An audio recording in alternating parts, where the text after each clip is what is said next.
Bonjour, Posty. Well, I've no swearing down, dear. Thank you very much. It wasn't swearing, Posty. Bonjour is French for hello. We've been to France. Aye, so I heard. Did you miss us? No, can't say as I did, really. Oh, that's charming, I'm sure. I expect Marjorie did. Why, I wouldn't count on that. She seems to have spent most of her time getting bally with that there new Riddler chap. A new Riddler? In Riddleton End? Aye, and your friend Marjorie seems to think a lot of him. That's for sure. Well, there's a surprise to come back to. Yeah. Marjorie! We're back! Welcome home! Oh. Oh, it is lovely to see you. Did you have a wonderful time in France? Yes, thank you. But it's good to be home again. Oh. Aye, and there have been a few changes since we've been away. I noticed you've found yourself a new friend. Yes, Mossop.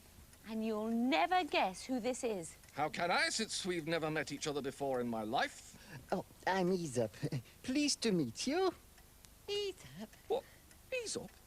Eesup, the famous Riddler storyteller?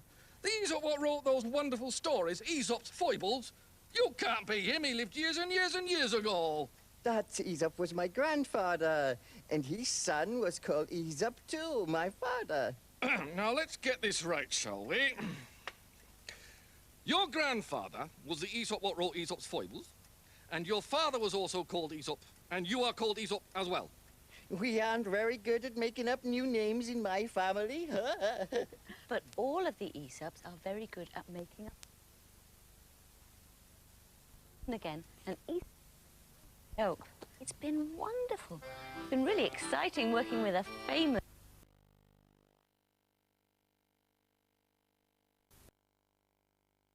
All the stories, Eesup, Eesup, the one who never fails to inspire you and excite you with the things he'll sit and write you.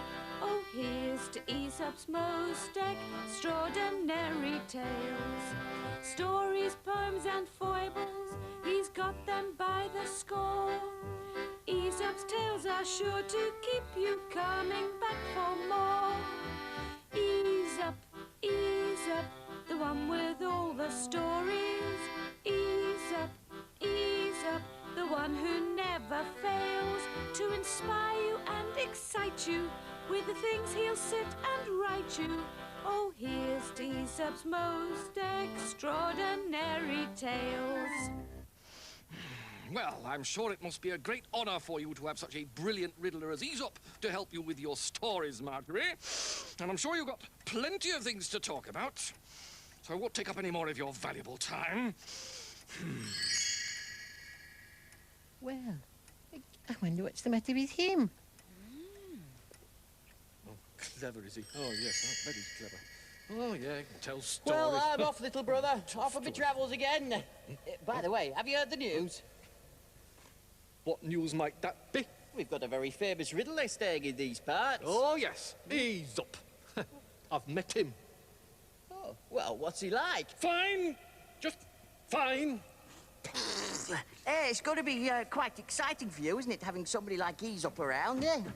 Oh, well, Marjorie certainly seems to think so. It seems he's been helping her with some of her stories. It's all Eesup this and Eesup that. I don't expect she'll have much time for us common riddlers from now on. You're jealous, little brother. No? You are. Jealous because he's so famous and you're not. Jealous because you think Marjorie might like him better than you. Rubbish! Well, you better get used to him being around. I understand they've fixed up Mr. Grimley's shed for him to live in. Sounds like he might be staying for quite a while. Oh, mighty. Well, we'll see about that. Mossop, come and listen. Eesup's going to tell us a story. Please, Mossop. I'd like us to be friends. And it's a story I made up especially for you. For me? Sure thing. You are the Riddler of Riddleton End, after all. Well, you've gone to all that trouble. Great. Now, I'll close your eyes and try to picture the story. There was once a Riddler who had a really good friend, a woman who lived nearby in a little country cottage. The Riddler thought that she was the nicest, finest, kindest person he'd ever met. Then, one day, a stranger came to the area, a Riddler who didn't know anyone in these parts at all. And the woman proved how nice and fine and kind she was by making him welcome and becoming his friend. But the first Riddler didn't like that at all. No, man, he did not. He thought that the strange Riddler had stolen. He decided to get even with him. And the way he planned to do this thing was, he set a trap above the door of the strange Riddler's home. Lots of nasty things would fall on his head as soon as he opened the door. Now, the strange Riddler had invited the woman to come and have tea in his new home. And being a polite sort of fella, he stepped back to let the woman go through the door first. Well, man, it was terrible. All the nasty, horrible stuff fell on the woman as she went through the door. No. Tell me, who was hurt the most? The woman who got injured? The stranger who knew that the trap was really meant for him and felt guilty about letting the woman go through the door first? Or the Riddler who'd set the trap and saw his very good friend getting hurt in it?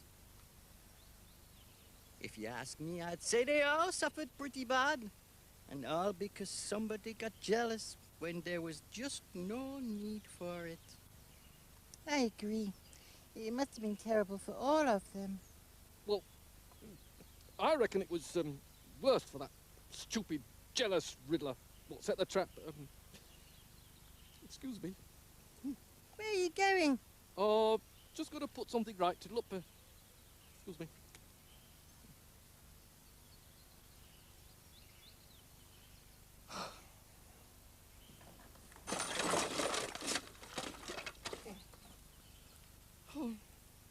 You don't want to live in there, Eesup. Too dangerous by half is that there shed. Especially when folks set booby traps. Why don't you come and live with me down my well, eh? I think I could do with some company to nurse my injuries.